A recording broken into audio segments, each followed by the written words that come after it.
Entonces, les decía que las heridas es toda pérdida de continuidad de la piel secundaria a un traumatismo. Entonces, tiene que existir un agente o un efecto que va a producir una lesión o traumatismo a nivel de la piel.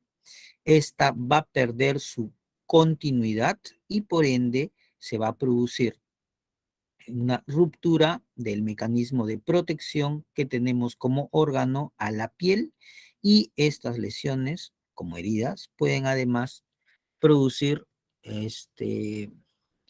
otro tipo de lesiones internas en el organismo, hasta la sección de alguna extremidad o miembro, ¿no? Entonces tenemos heridas cortantes, contusas, punzantes, de colgajo, abrasivas y pérdida de sustancia. Cuando hablamos de primeros auxilios de una herida, lo que tenemos que considerar, porque recuerden, es dar un primer socorro o un auxilio al paciente o a la persona que ha sufrido el accidente, o en este caso la herida. Entonces, un primer auxilio o un primer socorro será, pues, en caso de que sea un accidente, un evento de caída, de contusión o etcétera, tendríamos que ver pues de que se descubra el área afectada para poder tener una mayor visualización de la herida y poder ver la gravedad de esta y si es que compromete o no compromete la vida del paciente. Debemos limpiar el área para poder tener una mejor visualización de la lesión o la herida. Si es que observamos que hay compromiso por la profundidad de la herida de algún vaso importante, pues tendríamos que controlar el sangrado. Lo otro es que la herida puede estar sucia o contaminada, dependiendo de cómo se produjo esta lesión, y por tanto tendríamos que limpiar la herida. Y luego de haber descubierto la herida, haber limpiado la herida, haber observado de que no hay mayor compromiso serio, deberíamos cubrir la lesión y trasladar al paciente. Entonces, un primer auxilio de una persona herida es, primero, poder visualizar con claridad cuánto es la gravedad de esa herida, poder limpiarla, de ser posible, para poder observar si es que es una herida que puede comprometer algún vaso importante. Una vez que esté limpia la herida, cubrir la lesión y si hay sangrado, hacer compresión y luego trasladar al paciente. Eso es como una medida primaria de auxilio o socorro al paciente. Ahora, las heridas pueden ser leves y cuando son leves, el primer auxilio que se le debe dar es primero, recuerden, la desinfección de mis manos. Luego, si es que es una herida sangrante, poder contener y o controlar ese sangrado. Si puedo tener disponible un botiquín, pues realizar una desinfección de la zona, de los lugares y el material que voy a utilizar, y luego debo limpiar la herida y cuyos componentes principales dentro de lo que es la limpieza de la herida es el agua y el jabón, ¿sí? Y luego de esto, si es que la herida es una herida superficial, pero que tiene una discontinuidad o una pérdida de la continuidad y requiere ser suturada, o sea, afrontar para la cicatrización correcta, se tendrá que realizar la sutura. Lógicamente, eso se hará ya en un ambiente como en un servicio de salud, tópico de urgencias, para hacer la curación y la sutura, etcétera, ¿no? Muy bien. En cuanto a las heridas graves, son consideradas las que pueden producir amputación traumática, empalamiento, aplastamiento, herida abdominal, herida penetrante de tórax y heridas oculares. Estas son consideradas graves, a diferencia de las heridas leves, ¿correcto? Una herida leve puede ser una escoriación, como se ve en la fotografía, o una herida cortante o contuso cortante superficial, donde muchas veces no va a haber mayor compromiso de vasos sanguíneos importantes. Pero esas son consideradas heridas leves, pero las graves sí son de un compromiso mayor en la cual se necesita un monitoreo de emergencia de las funciones vitales, el control de sangrado y de los compromisos de órganos vitales por su lesión o compromiso como tal, y por ende se requiere mayor tipo de manejo. En ese sentido, hablábamos, ¿qué tipo de herida es esta,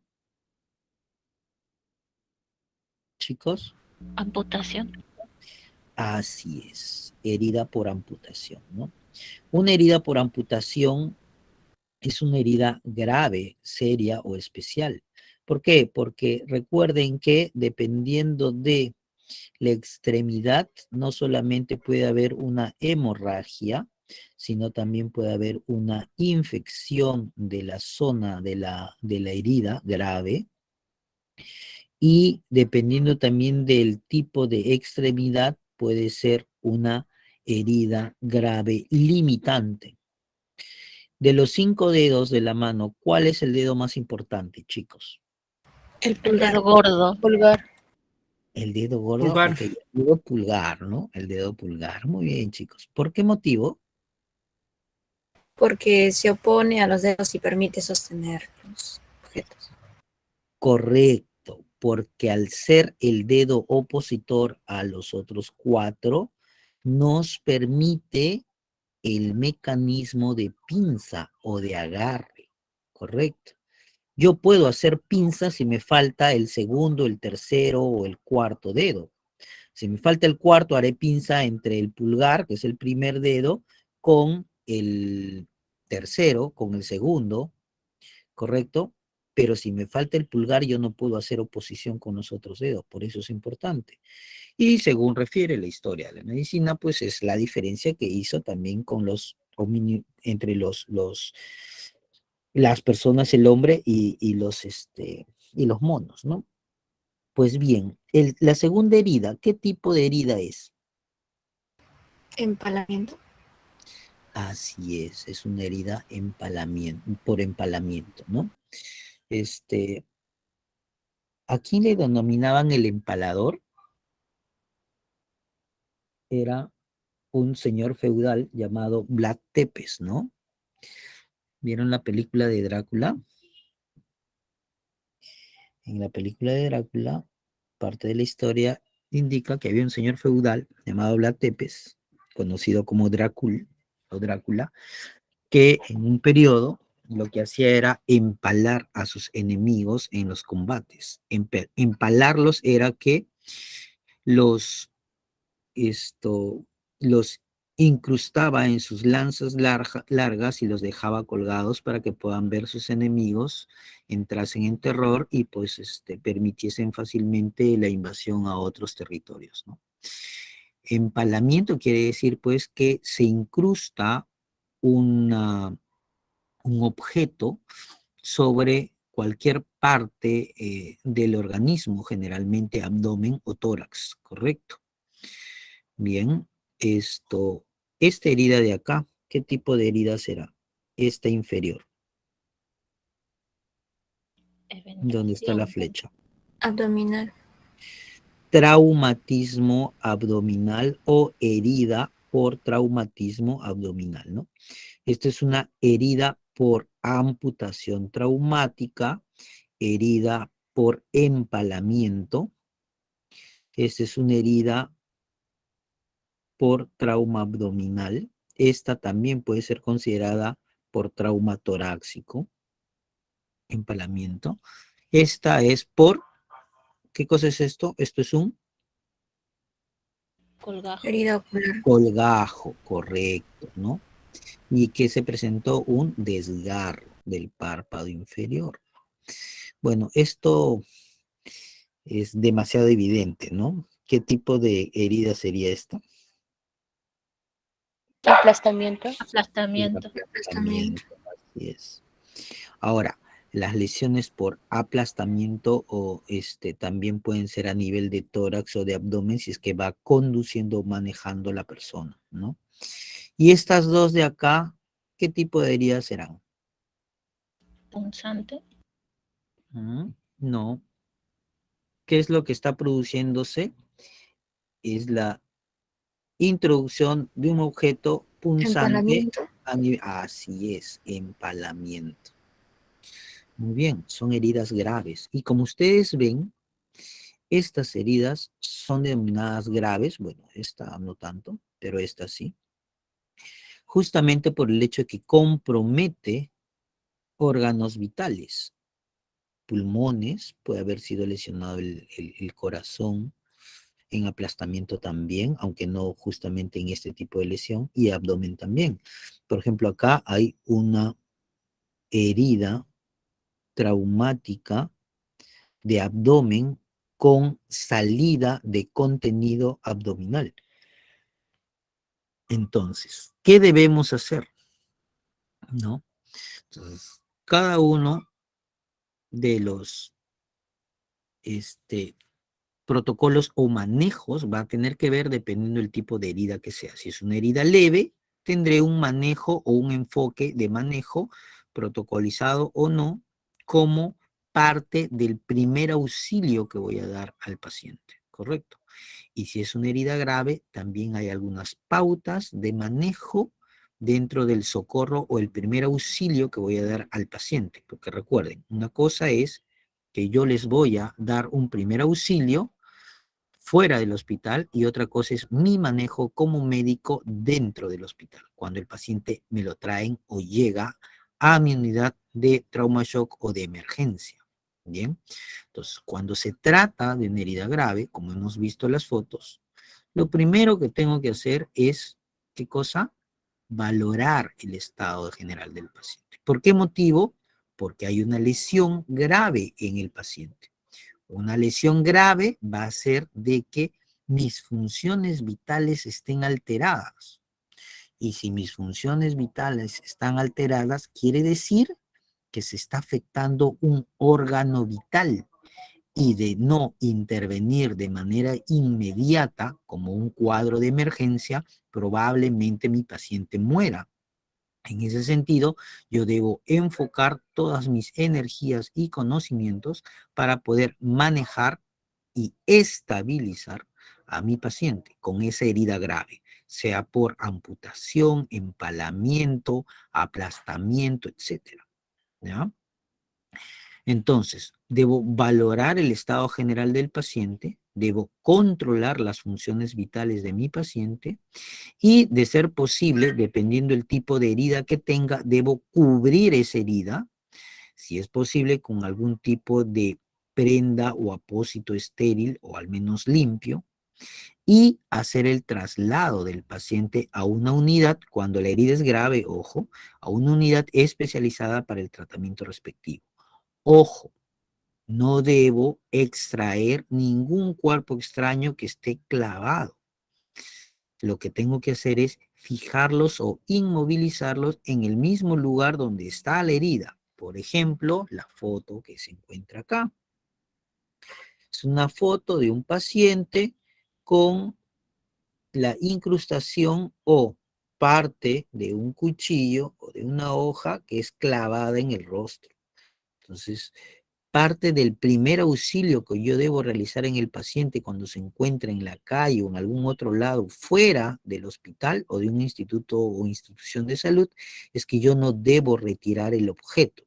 Al retirarlo, yo puedo terminar cortando otros vasos principales, nervios, o puedo, tal vez, retirar un mecanismo de obstrucción por el mismo objeto en algún vaso sanguíneo importante que esté produciendo una especie de compresión al momento de la introducción.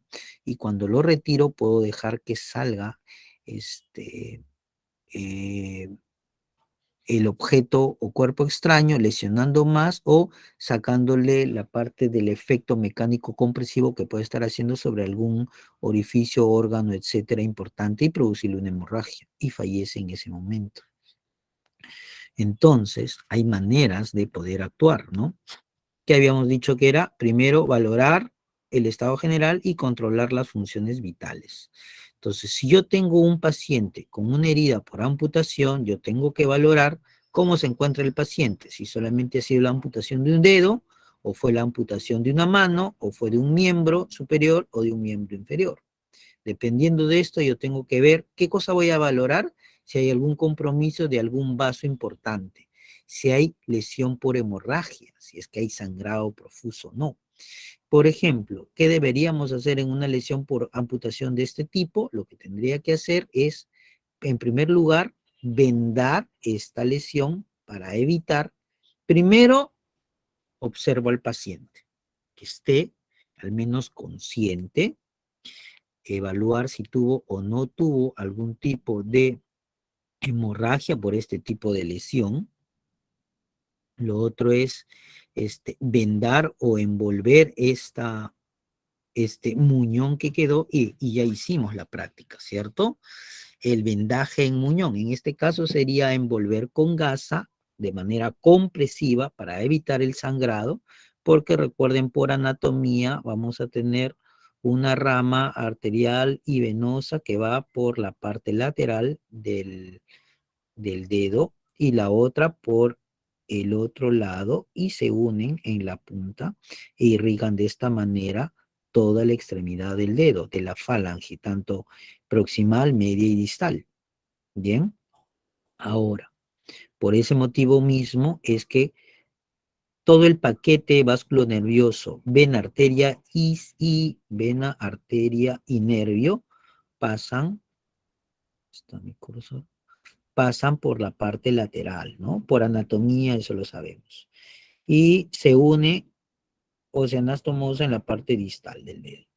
Por eso, cuando yo voy a hacer, por ejemplo, la extracción de una uña y yo quiero hacer un bloqueo con un anestésico, yo lo que hago es punzo en las partes laterales por donde está mi paquete vasculonervioso para poder adormecer o anestesiar toda esa extremidad, ¿no? Y una vez que hago eso, recién puedo retirar con tranquilidad la uña cuando quiero hacer una extracción unguial.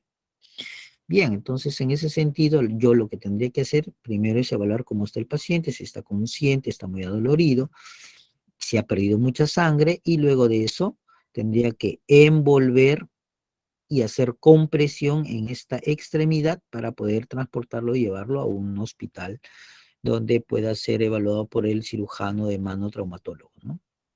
Ahora, ¿qué pasa si yo tengo un paciente con una herida grave por traumatismo del abdomen, como el que tengo acá, y con salida de contenido abdominal, como en este caso? ¿Qué haré? ¿Lo meteré el contenido en el abdomen o no? ¿Qué debería No, hacer? Entonces, ¿qué cosa es lo primero que debo hacer? Es evaluar el estado de mi paciente, ¿no? Evaluar el estado de mi paciente es, veo si está consciente o no está consciente. Veo si respira o no respira bien. El corte puede haber llegado hasta, por ejemplo, el diafragma. Y si el diafragma es lesionado, qué parte adicional podría haber sido lesionado a nivel de tórax? Tal vez pulmón, puede haber una perforación, hacer un neumotórax, un hemotórax, podría haber una lesión a nivel del pericardio, dependiendo con qué fue hecho la herida, ¿no? Pudo haber sido con un objeto cortante, arma blanca, un objeto punzo cortante, como por ejemplo un verduguillo, y que muchas veces al hacer el corte también puede haber lesionado el diafragma y comprometer parte del pulmón izquierdo, por ejemplo. Ahora, este corte aparentemente hizo que salga todo el contenido del abdomen. Y cuando eso se trata, pues debo ver, luego de valorar cómo se encuentra mi paciente, debo controlar las funciones vitales, ¿no? Frecuencia cardíaca o pulso y respiración principalmente. Entonces, lo otro es, de ser posible, ¿qué más? Poder envolver la herida sea por compresión, pero no voy a introducir esto, porque ya desde el momento en que salió está contaminado. Si yo vuelvo a introducir todo este contenido al abdomen, probablemente pueda producir más lesión y además puedo llevar o arrastrar gérmenes de afuera hacia el interior del abdomen. Lo que tendría que hacer es envolver, vendar todo el abdomen de ser posible con este contenido afuera y hacer el traslado respectivo a una unidad especializada. De igual manera, aquí, en este traumatismo por empalamiento con lesión torácica, que aparentemente esto es una parte de un vehículo que atravesó, si ustedes ven, atravesó a la altura por la axilar hasta la parte posterior. O sea, esto podría considerarse incluso una lesión con compromiso pulmonar, porque estamos viendo que atravesó toda esta parte, ¿no? Esta de acá es una porción del mismo metal que atravesó al pobre paciente a nivel torácico desde la axila hasta por la parte interna del omóplato, aparentemente. Bien, ¿qué hago? No voy a intentar retirar esto, porque probablemente al retirarlo puedo seccionar o cortar todo el paquete vascular nervioso que pasa justamente por la altura del hueco axilar, ¿no? Además podría terminar lesionando parte de algunos lóbulos pulmonares si es que no fue lesionado en un inicio. Bien, entonces lo que tengo que hacer es, ¿qué cosa? Valoro a mi paciente, controlo, monitoreo funciones vitales y trato de que este objeto o cuerpo extraño que está produciendo la lesión quede inmovilizado. Puedo envolver toda esta lesión si es que tengo disponible y traslado al paciente a una unidad especializada. Lógicamente yo no lo voy a llevar. ¿Qué tengo que hacer? Tengo que hacer el llamado de emergencia, activar mi cadena de supervivencia, porque probablemente por el sangrado el paciente empiece a hacer ¿qué cosa? Hipotensión por hemorragia.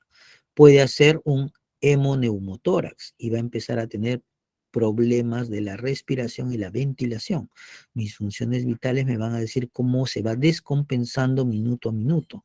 Por eso yo lo voy a monitorizar hasta que pueda llegar la emergencia. Puede que por hemorragia, por la disminución del volumen, empiece a hacer taquicardia y luego hace paro cardiorrespiratorio.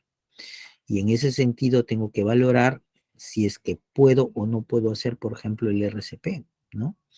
Y mientras pasa todo ese tiempo, yo debo esperar a que venga lo antes posible la ambulancia para que puedan transportar al paciente. En problemas de aplastamiento, también valorar la condición del paciente, cómo se encuentra, ver funciones vitales y luego determinar si es que puedo o no manejar la herida cubriéndola con algún apósito estéril y para hacer el traslado. Y nuevamente, no se extrae ningún cuerpo extraño clavado, solamente se inmoviliza, ¿correcto? Y de igual manera acá, solo que en estas lesiones, Pamplona, por ejemplo, normalmente la lesión es una lesión por perforación, ¿no? Empalamiento se queda ahí colgado, ¿no? Pero muchas veces lo que sucede es pues que se produce la perforación y luego el retiro de del objeto que produce la herida y pues muchas veces la hemorragia se va a presentar de manera profusa y lo principal en este caso que va a ser, una vez que yo valoro cómo se encuentra el paciente y considerando que si el objeto entró y salió, entonces la herida por perforación va a producir una hemorragia incontinente. Lo que yo tengo que hacer es colocar apósitos compresivos en esa zona y trasladar de inmediato al paciente para que pueda ser atendido en trauma shock, porque lo más probable es que todas sus funciones vitales empiecen a alterarse por la misma hemorragia que vaya a presentar. Cuando se trata de lesiones oculares, por ejemplo, aquí lo principal básicamente es poder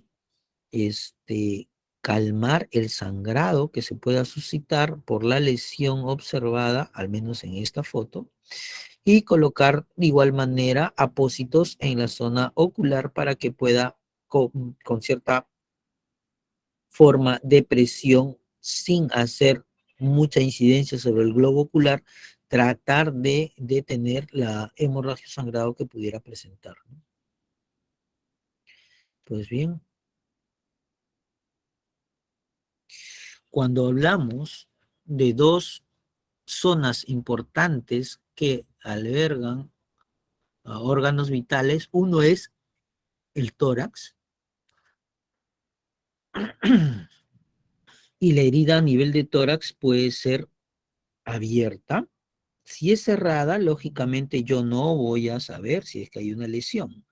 ¿Qué me hará suponer a mí que un paciente tiene una lesión de tórax cerrada? Chicos. Los signos vitales. Correcto. ¿Qué más? De seguro que se va a observar frecuencia respiratoria alterada, ¿no?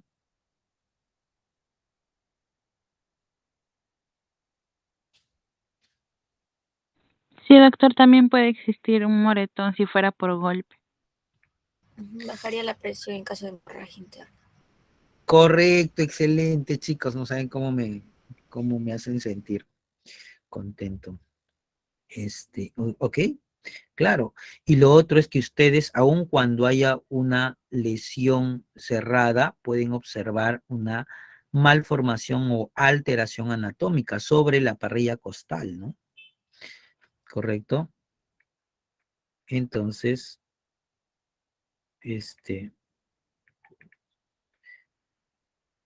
lo otro es que sea una herida de tórax abierto y puede observarse que se puede presentar un taponamiento oclusivo parcial, puede, cuando es abierto, por ejemplo, en el del paciente que está, pues, con este fierro atravesando el tórax, ¿no? Cuando la herida de tórax es abierto, lógicamente toda herida abierta yo debo considerar que se contamina por el objeto que ingresa o lo atraviesa, o ingresa y sale, y es una herida contaminada. Entonces, es muy probable que se presente una infección. Ahora, eso se pone en un segundo lugar porque lo importante es poder estabilizar al paciente y poder transportarlo a una unidad especializada para su manejo correcto y especializado. Entonces, pero ¿cuál será el auxilio primario que le voy a dar o el primer auxilio? Pues dependiendo del tipo de lesión, yo podría tratar de hacerle un taponamiento oclusivo, o sea, ocluir o cerrar de manera parcial la herida abierta que puede ser por un corte, por una perforación y no necesariamente por un empalamiento, ¿no? Ahora, como es tórax, yo idealmente debo colocar al paciente en posición semisentado, ¿ya? ¿Por qué motivo? Para mejorar su respiración. Correcto. ¿Qué va a suceder si yo pongo al paciente en postura de decúbito?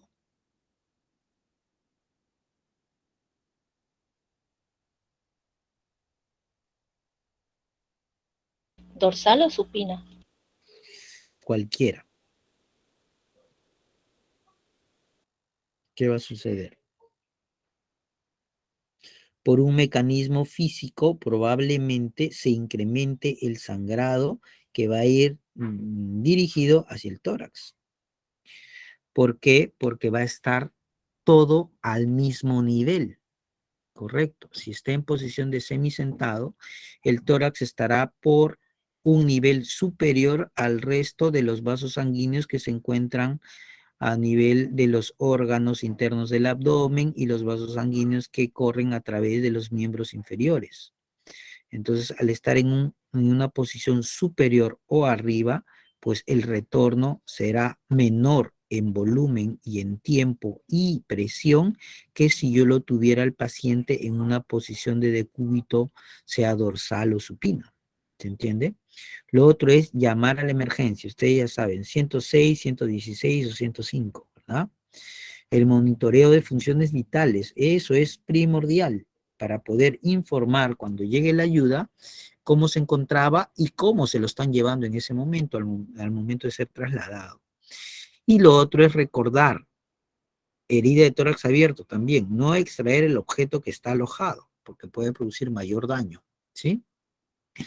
De igual manera, estamos con la herida de abdomen perforado. Lo que tengo que hacer es, de ser posible, cubrir la herida con un apósito estéril o un trapo o prenda limpia. Colocar en posición supina, colocar en posición de decúbito supino y con las piernas flexionadas. Colocar, llamar a la emergencia 106, 116 y monitorear las funciones vitales, ¿no? No se extrae ningún objeto clavado y no se introduce el contenido intestinal, por el hecho de que podría no solamente producir lesión en el órgano, sino porque además voy a arrastrar gémenes al interior del abdomen, ¿ya? Entonces, si estamos hablando de traumatismos, tenemos que hablar de hemorragias. ¿Y qué cosa es una hemorragia? Es la pérdida excesiva de sangre a través de uno o más de sus conductos lesionados. Entonces, ¿qué conducto transporta la sangre? Las arterias y las venas. Entonces, cuando tengo un paciente politraumatizado, habíamos dicho que era un paciente con múltiples lesiones, ¿no? Paciente politraumatizado, 2 o más lesiones. Esas lesiones pueden ser heridas leves o graves. Y cuando hablamos de heridas graves, estamos hablando de heridas por aplastamiento, empalamiento, amputación, perforación, desgarro, etcétera. Al ser estas heridas graves, implica que hay lesión o daño de conductos principales que llevan sangre, arterias y venas. Y por tanto, la lesión de estos conductos por en heridas graves me van a producir hemorragia, o sea, pérdida excesiva de sangre. ¿Bien? Doctor, Entonces, sí. un politraumatizado también puede tener una sola lesión, pero que pone en riesgo su vida. Correcto, cuando ese órgano es un órgano vital. Así es, muy bien. Entonces, en la hemorragia, la clasificación puede ser según el vaso dañado. Si el vaso dañado es arterial, si es venoso o si es capilar. Y según su ubicación, la hemorragia puede ser una hemorragia externa o una hemorragia interna. Entonces yo voy a hablar de un paciente que puede tener una hemorragia arterial, un paciente que tiene una hemorragia venosa, un paciente que tiene una hemorragia interna, un paciente que tiene una hemorragia externa, ¿correcto? Ahora, también hay otra clasificación, pero que depende de la cantidad de sangre que se pierde. Entonces, esa clasificación es leve si es que se pierde sangre menor al 10% del volumen que traes. Eso equivale casi 1,5 litros. ¿Bien? Es grave si es que la pérdida de sangre oscila entre un 10 y un 30% del volumen sanguíneo. Estamos hablando de 1,5 litros. ¿Correcto? Y muy grave cuando la pérdida de sangre oscila entre 30 y 50%, o sea, más de 1,5 litros de sangre. ¿Por qué es importante esto? Porque lógicamente, si hay hemorragia, o sea, pérdida excesiva de sangre, habrá qué cosa? Taquicardia, hipotensión y probablemente hipoperfusión. Y si no hay una buena perfusión, hay lesión de órgano blanco y Si hay lesión de órgano blanco, probablemente termine siendo, ¿qué cosa? Un paro cardiorrespiratorio o, en todo caso, cuando se recupere, una lesión limitante secuelar por justamente hipoperfusión. ¿Bien? Ok. ¿Cómo contener hemorragias? Entonces, debemos considerar que yo puedo hacer una presión directa. Coloco gasa limpia en la herida y lo presiono firmemente con la palma de la mano. Entonces, una presión directa. Lo otro es elevar la extremidad. Si la herida fue en una extremidad, se eleva por encima del nivel del corazón. Lo que buscas básicamente es tratar de realizar a través de estos principios físicos el hecho de disminuir la cantidad o el flujo o la presión que se pueda presentar a nivel de la herida, de la extremidad. Pero recuerden que la elevación de la extremidad se realiza además ejerciendo presión directa. La presión indirecta es comprimir la arteria más cercana entre la herida y el corazón. Entonces, directa, ojo, presión directa es yo presiono o comprimo la herida por donde está saliendo la sangre. Presión directa. Presión indirecta es yo voy a comprimir la arteria o el vaso sanguíneo que se encuentra entre la herida y el corazón. Ese es indirecta. Y yo puedo, además, también intentar contener la hemorragia haciendo elevación de la extremidad y realizando o presión directa y o también presión indirecta. ¿Se entiende? Y el otro método de contención de hemorragias es la de crioterapia. Hielo envuelto en una franela, una prenda, en una tela, aplicando directamente sobre la herida sangrante. ¿Para qué? Ya lo habíamos conversado en clases anteriores.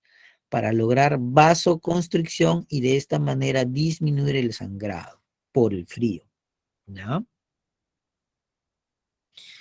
Cuando hablamos de heridas o cuando hablamos de hemorragias externas y primeros auxilios, lo que tenemos que asegurar es la permeabilidad de la vía aérea y valoración de la respiración y la circulación como exploración primaria. ¿Se recuerdan? Evaluación inicial, exploración primaria, exploración secundaria.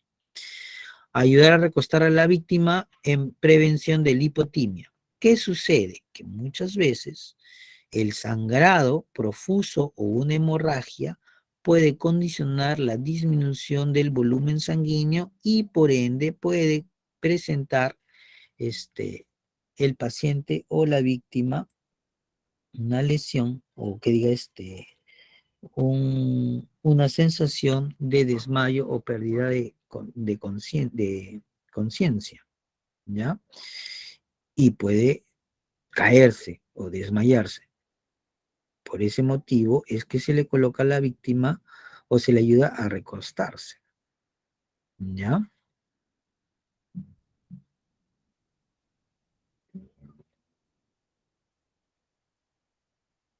Lógicamente hay que diferenciar entre una lipotimia y un síncope, ¿no? Normalmente cuando hablamos de lipotimia, pues no necesariamente va a haber pérdida de conciencia, pero sí va a tener sensación de vértigo, de mareo, de desvanecimiento. Y eso puede hacer que la persona se caiga. Luego también está aplicar presión directa sobre la hemorragia por 10 minutos, ¿sí? 10 minutos de compresión directa con ayuda de apósitos. Si es que el apósito está ya muy empapado de sangre y yo quiero seguir haciendo presión, yo no debo retirar ese apósito. Ese apósito empapado en sangre sigue quedándose en la herida y yo lo que voy a hacer es colocar encima de ese apósito ya humedecido en sangre más apósitos. Y ya, salvo casos excepcionales, hacer un torniquete, ¿ya?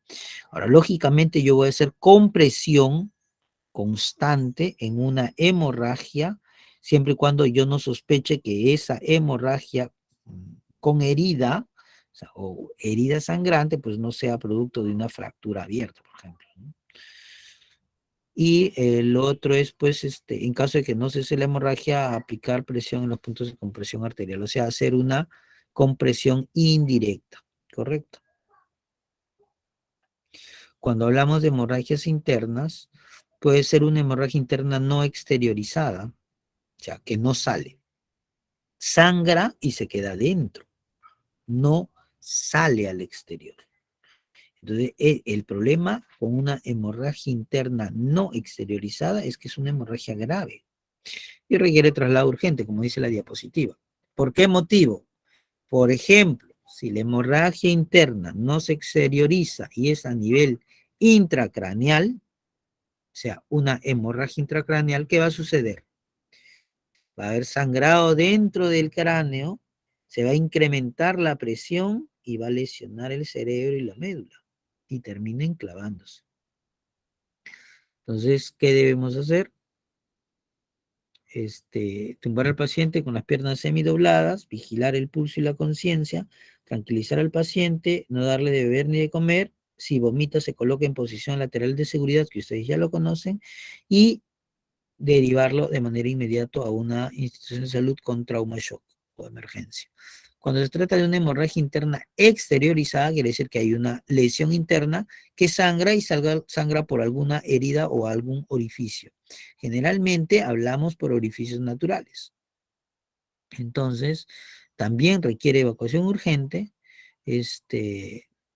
Debemos evitar taponar o comprimir ese sangrado por el orificio de salida natural, porque lo único que haría sería incrementar la presión interna.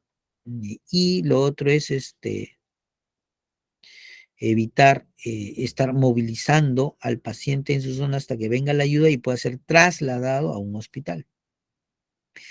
Siempre debemos estar controlando y vigilando el estado de conciencia y la aparición de vómitos para poder ver la necesidad de colocarlo o no en una posición lateral de seguridad, que ya lo habíamos practicado, ¿no? Si la hemorragia no cede a la compresión directa, a la elevación del miembro de la extremidad y tampoco a la compresión indirecta, entonces yo debo excepcionalmente en ese caso considerar aplicar un torniquete, ¿ya? Entonces, ¿qué debo hacer para contener una hemorragia? Compresión directa, elevación de miembro o compresión indirecta. Si no me funciona ninguna de las tres, recién consideraré hacer torniquete para poder inhibir el sangrado por la herida, o sea, la hemorragia. ¿Cuándo es que está indicado generalmente el torniquete? En amputación traumática de extremidades. Un accidente automovilístico, de moto, choque con sección o amputación de una mano, un pie, una pierna, etc. No vas a poder hacer otra cosa más que un torniquete para poder disminuir el sangrado hasta que pueda llegar al hospital. El problema está de que puede, en algunos casos, producir mayor lesión en tejido adyacente o distal, y de esa manera, pues, luego se tiene que hacer el manejo de esa complicación por el hecho de tratar de salvarle la vida en un primer momento, ¿no? Como socorro principio, del auxilio inicial. Bien, eso es con respecto a heridas. Y el otro tema era quemaduras. Cuando hablamos de quemaduras, tenemos que considerar que es toda lesión generalmente producida por calor en cualquiera de sus formas. Ahora, las quemaduras pueden ser una quemadura física, y una quemadura física puede ser debido al calor, puede ser una quemadura por frío, una quemadura eléctrica, una quemadura por energía radiante, o puede ser una quemadura por rozamiento o fricción, ¿ya? Y también pueden ser químicas cuando existe el contacto de la piel con agentes químicos tipo agentes corrosivos, ¿ya?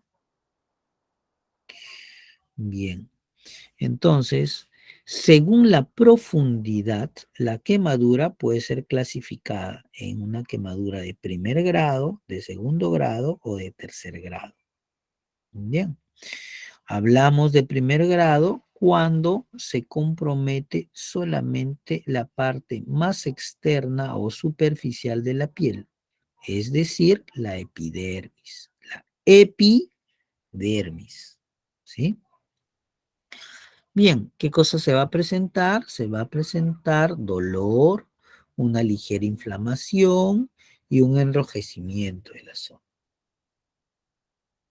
Pero como ustedes ven, solamente hay lesión de la capa más superficial de la piel, la epidermis. Cuando hablamos de un segundo grado, estamos hablando que no solamente está lesionado la epidermis, sino también la dermis, ¿correcto? Son muy dolorosas y va a producir lesiones por ampolla, o sea, se va a ampollar la piel. Entonces, lesión de piel en ampolla por quemadura, según profundidad, es clasificado como de segundo grado. Va a haber enrojecimiento, dolor, hinchazón y ampollas. Y una de tercer grado quiere decir que el compromiso de la piel es total. O sea, epidermis, dermis hasta hipodermis. ¿No? Y puede observarse un aspecto negro de la piel, no va a existir dolor y o puede ser una lesión blanca nacarada. ¿Alguien me puede decir por qué no existe dolor en una quemadura de tercer grado? Porque los nervios han ¿Cuál? siento, doctor, porque los nervios han sido consumidos por el fuego. Ya no existe Claro. inervación. Muy bien, así es, correcto. Como la lesión es de toda la piel, entonces va a haber lesión probablemente de los nervios. Hay un compromiso en la sensibilidad y por eso no hay dolor. Muy bien.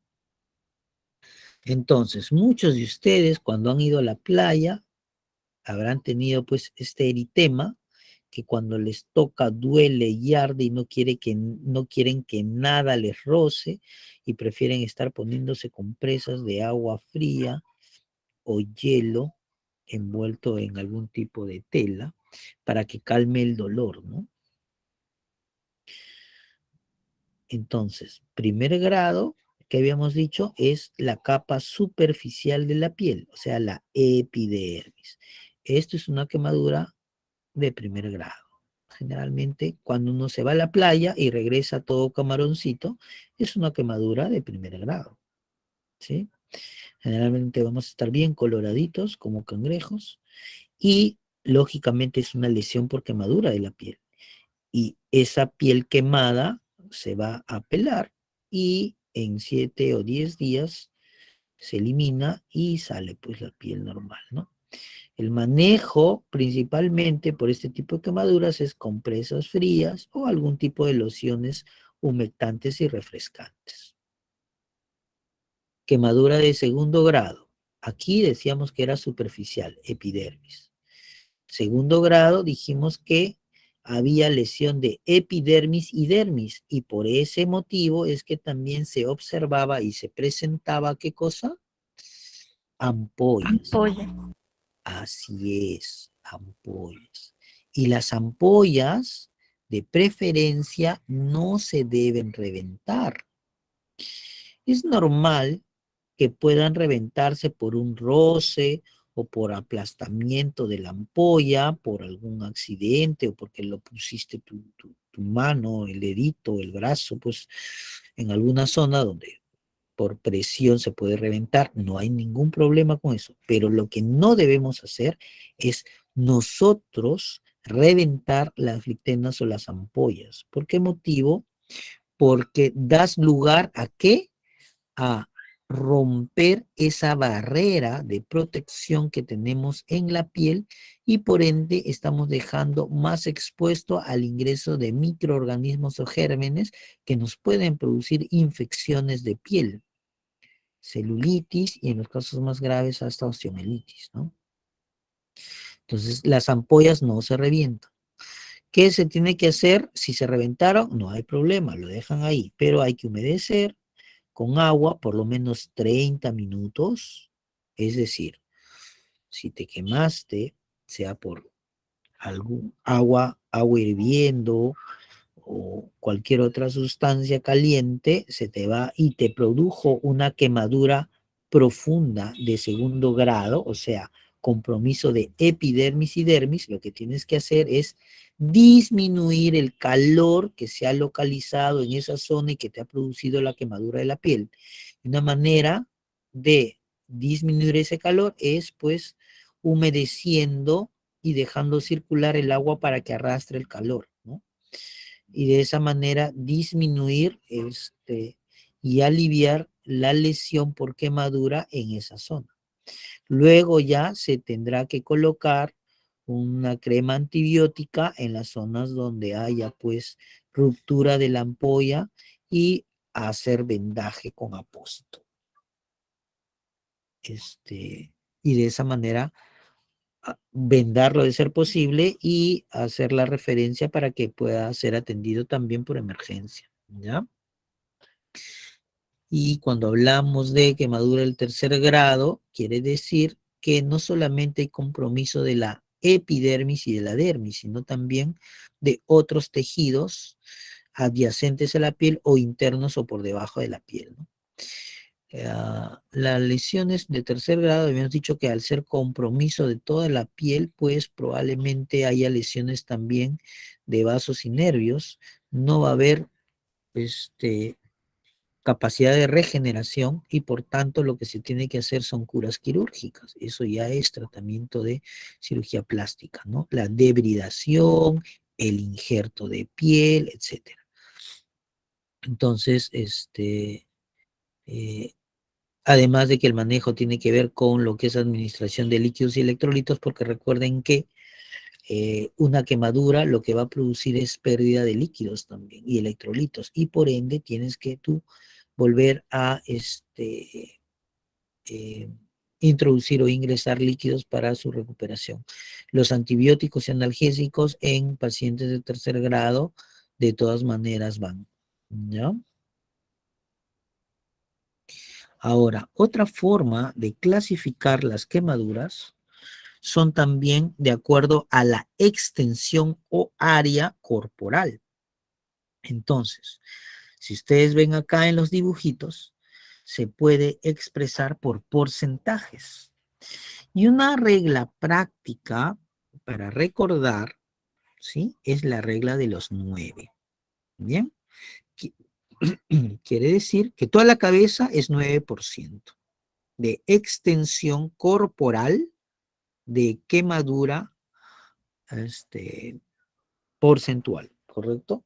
Entonces, cara, aquí, cara 4.5% y la parte posterior 4.5%, o sea, 9% toda la cabeza.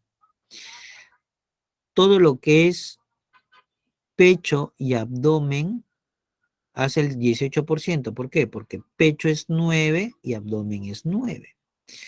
Una extremidad, 4.5 por adelante, 4.5 por detrás. Genitales es 1%. Ojo, solo quemadura en genital se considera 1%. Y en extremidad inferior también 9% y 9%.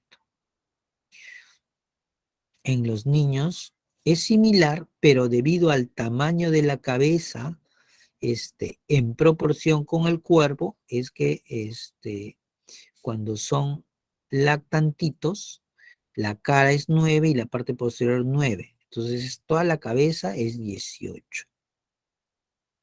Los brazos siguen siendo 9, 4.5 por cada lado. Y el cuerpito, de igual manera, en la parte anterior o ventral es 18. En la parte dorsal o posterior, espaldita es 13% y nalguitas, cada nalguita es 2.5. ¿Correcto? Extremidades inferiores son 7% ventral, 7% dorsal o posterior. En los niños ya no es como en los adultos 9%, sino es 8% delante y 8% detrás. Bien. Entonces, esta forma de clasificar de manera porcentual por área de compromiso corporal en quemadura se utiliza en sala de emergencias básicamente ¿por qué? Porque te ayuda para la reposición de líquidos que tú tienes que administrar al paciente quemado. ¿Ya? Entonces tú dices, ¿cuánto es el área de extensión corporal? A ver, tiene una lesión de quemadura de todo el pecho y todo el abdomen por la parte ventral o anterior. Entonces tiene 18% de área o extensión corporal de quemadura. Entonces ese es el volumen que yo debo considerar para poder administrar y reponer líquidos y electrolitos. Entonces, ¿por qué habíamos dicho? Porque la quemadura es pérdida de fluidos corporales, pérdida de líquidos. ¿Ya? Entonces hay una fórmula, la fórmula de Parkland, que indica que yo voy a administrar volumen de líquidos en reposición por la pérdida de la quemadura en las primeras 24 horas. ¿Cuánto? 4 centímetros cúbicos o 4 cc de lactato de Ringer por el peso del paciente aproximado por la superficie corporal quemada. Entonces, si habíamos dicho que la superficie corporal quemada era pecho y abdomen anterior o ventral, era 18%, entonces sería 18% por un peso que podría ser, no sé, pues 70 kilos y por 4 cc de solución de lactato de Ringer. Ese es el volumen total que se le tendrá que administrar dentro de las primeras 24 horas. Ojo que esto de la reposición de líquidos es para tercer grado y algunos casos de segundo grado, dependiendo del área de compromiso, ¿no? Ahora, esta fórmula de Parkland no se utiliza en pediatría, salvo que sean mayores de 14 años. Para niños hay otra tabla, es la Loney-Browder, que ajusta el porcentaje según la edad del niño, ¿no? Entonces, una serie de valores que te ayudan para poder ver cuánto de líquido le vas a reponer, ¿ya? Ahora, dato importante. Si es más del 10% de superficie corporal en niños y más del 15% en adultos, ya quiere decir que hay un grado bastante serio, con un compromiso y repercusión importante que debemos considerar cuando se hace el manejo del paciente o gran quemado. ¿Ya? ¿Cómo se saca la superficie corporal en niños? Ya, esto es, si no necesariamente lo van a utilizar ahora, probablemente cuando estén llevando pediatría. La superficie corporal es si el niño tiene más o menos de 10 kilos. Si tiene menos de 10 kilos, es el peso por 4 más 9 entre 100. Esa resultante es la superficie corporal del niño. Y si el niño pesa más de 10 kilos, más o menos más de un año, la fórmula para sacar la superficie corporal del pequeñín es peso por 4 más 7 entre peso más 90. Eso deben cargarlo en su celular, aunque ahora hay aplicativos para todo esto, casi no es necesario. Antes sí teníamos que llevar nuestras fotitos de fórmulas para tenerlo presente e ir repasando y recordando siempre cuando estábamos en emergencia para poder manejar este tipo de pacientes. Ahora simplemente te bajas un aplicativo con todas las fórmulas que te sacan todos los valores de manera inmediata. Ya no hay por qué sufrir mucho en ese aspecto. La clasificación de la quemadura según la regla de los 9 puede ser leve, moderada o severa. Leve, si es que la quemadura es de segundo grado y afecta menos del 15% en adultos y menos del 10% de la superficie corporal en niños, ¿correcto? Moderada es si es que está entre el 15 y el 25% en adultos y 10 a 20% en niños. Y si es severa, si es que es más del 25% de la superficie corporal en adultos y más del 20% en niños, ¿no? Entonces, esa es la clasificación por la regla de los 9 entre leve, moderada y severa. Entonces, ¿cómo manejo a un quemado? Cuando es por fuego, ojo, debemos recordar que de acuerdo a los principios del conocimiento de los bomberos con respecto al manejo del fuego, para que exista fuego tiene que cumplirse o tiene que existir tres factores. Esos tres factores se le llama el triángulo del fuego. Debe existir oxígeno, debe existir calor y debe existir un combustible, ¿ya? Cuando existen estos tres factores y se presentan combinados, va a producirse o generarse el fuego. ¿Bien? Entonces, para que pueda haber fuego o para que pueda arder el fuego, tienen que existir estos tres factores. ¿Y por qué es importante el conocimiento del triángulo del fuego?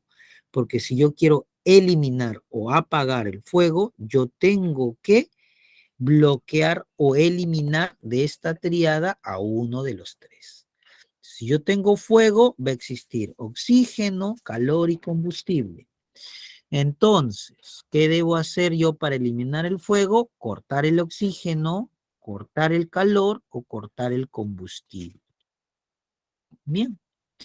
Entonces, ¿cómo es que yo manejo un quemado por fuego? Si la persona está ardiendo, yo debo apagar las llamas, cubriéndolo con una manta y haciéndolo rodar a la víctima por el suelo. Es una forma de hacerlo, ¿no?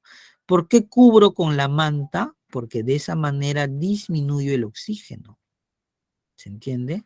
Si disminuyo el oxígeno, rompo el triángulo de fuego y de esa manera apago el fuego. ¿Ya? Una vez que hago eso, yo tengo que valorar a mi paciente de manera inicial o a la víctima, ¿no? Y haciendo esa evaluación, debo tratar también de monitorear sus signos o funciones vitales. Y si fue por un incendio en algún domicilio, etcétera, debo investigar si hubo o no inhalación de vapores, humo, etcétera, a través de cavidad oral o fosas nasales, ¿ya? Evidencias, los, las mucosas con hollín, puede haber quemadura de lengua, los vellos de la nariz pueden estar quemados o rostizados, como quieran decirlo, y eso me hará suponer que hubo también inhalación de fuego, ¿no? El tratamiento básicamente va a ser refrescar la zona con agua tibia por lo menos 30 minutos, retirar anillos, pulseras, relojes y todo lo demás. Se tiene que retirar la ropa cortándola con mucho cuidado porque muchas veces la piel por la lesión de la quemadura se adhiere a la prenda y al momento de retirar yo voy a, si vale el término, despellejar a la víctima y voy a tener heridas expuestas y sangrantes, por eso debo tener cuidado al retirarlo. Y una vez que he refrescado la zona con agua por un tiempo, debo cubrirla, ¿no? Muy bien, eso era con respecto a la clase del día de hoy. Y si tuvieran preguntas con respecto al tema para poder hablar, pasar la lista y hablar, a ver cuántos somos. 34, todos están presentes, ¿no? Ok, yo les paso la lista a todos como presentes, no hay problema.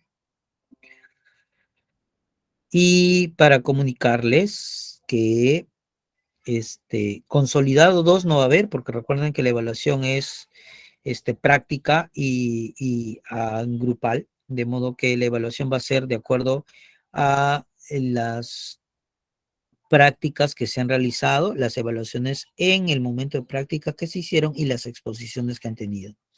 De todo se va a hacer un promedio y eso va a ser su nota de consolidado 2, así que no se estresen, no va a haber ningún pasito escrito. La nota del consolidado 2 ya está y es el promedio de su exposición y de sus prácticas realizadas los días jueves y los días sábados, ¿ya? Entonces, en ese sentido no hay problema. Solo está quedando pendiente definir bien la fecha que se les tiene que comunicar con anticipación para su examen final. Bien, ustedes tienen, vamos a ver, según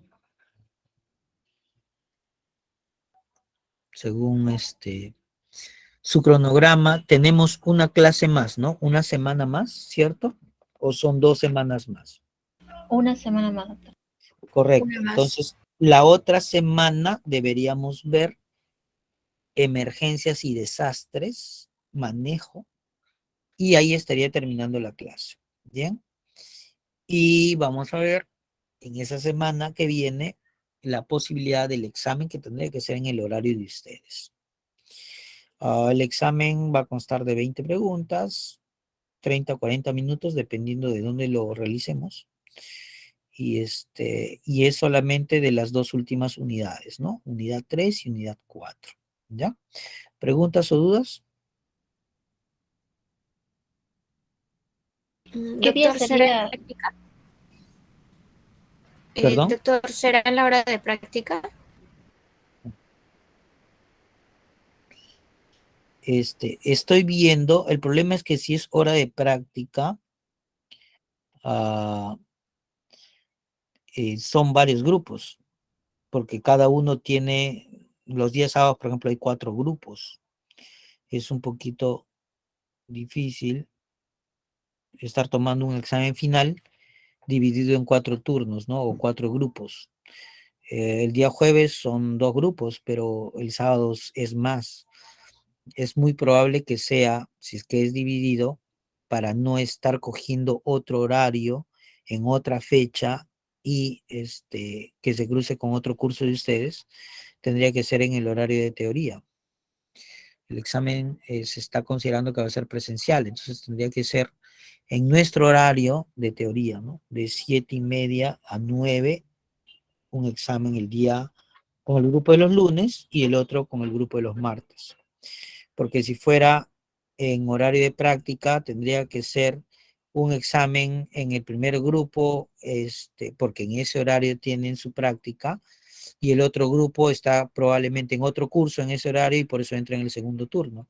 Y de igual manera los cursos con los grupos del día sábado. Entonces no se puede juntar en el horario de práctica, solo en el horario de teoría. Entonces eso lo voy a definir bien en estos días, entre mañana y pasado, y se estaría tomando de esa manera. Muy probable que el examen final sea el próximo lunes y el próximo martes, cada uno en el horario de teoría, ¿correcto? Doctor, entonces tendríamos la clase y después el examen final el próximo lunes. Sí, claro. Ya veríamos, pues, ¿no? Ya eso depende de ustedes, si quieren darlo antes, quieren darlo después. Finalmente, no creo que les tome más de 30 minutos resolver el examen. Doctor, pero, Ahora, doctor, entre sus exposiciones y las prácticas están bien. Sí, dime, doctor, Maritza. pero en caso de que el examen se tome finalizando la clase, no pasaría este horario, ¿verdad? Porque yo tengo otra clase después de esto. Claro, claro, es que justamente es por eso, tiene que ser en el horario de teoría, porque si es fuera de ese horario, siempre va a haber algunos de sus compañeros que se van a cruzar. Por eso es que es imposible tomarlo en horarios de práctica, porque por ejemplo, si lo tomamos en un día sábado, solo el primer grupo puede dar su examen en ese horario, porque el cuarto grupo no puede dar en el horario del primero, porque probablemente en ese momento tienen otro curso, otro examen, otra clase, ¿no? No se puede. Entonces, lo único factible es en nuestro horario de teoría, ¿correcto? Entonces ya les voy a comunicar entre mañana y pasado, ¿sí? 20 preguntas, siguen siendo sencillas, algunas. Lógicamente no van a tener las preguntas repetidas como la primera vez por el consolidado 1. Pero no se preocupen, todo lo que hemos hecho viene en el examen, nada más. ¿Sí? Muy bien. ¿Algo más? ¿Algo adicional? ¿Preguntas? ¿Dudas? Sí, doctor, una cosita. Yo vine tarde a la clase, pero no sé si me podría valer en la lista. Sí, muy bien, Maritza, no te Gracias. preocupes. Yo voy a pasar lista al final a todos. Veo ahorita que están 39 en lista. Estén dormidos o despiertos, pero veo 33, así que no hay problema. Muy bien, los que tengan clase sigan en clase, el resto sigan estudiando y o descansen, aprovechen. Saluditos, buenas noches, chicos. Buenas noches, doctor. Gracias, doctor. Buenas Cuídense, noches, Gracias, doctor. doctor. Buenas noches, doctor. Hasta luego. cuídense, cuídense.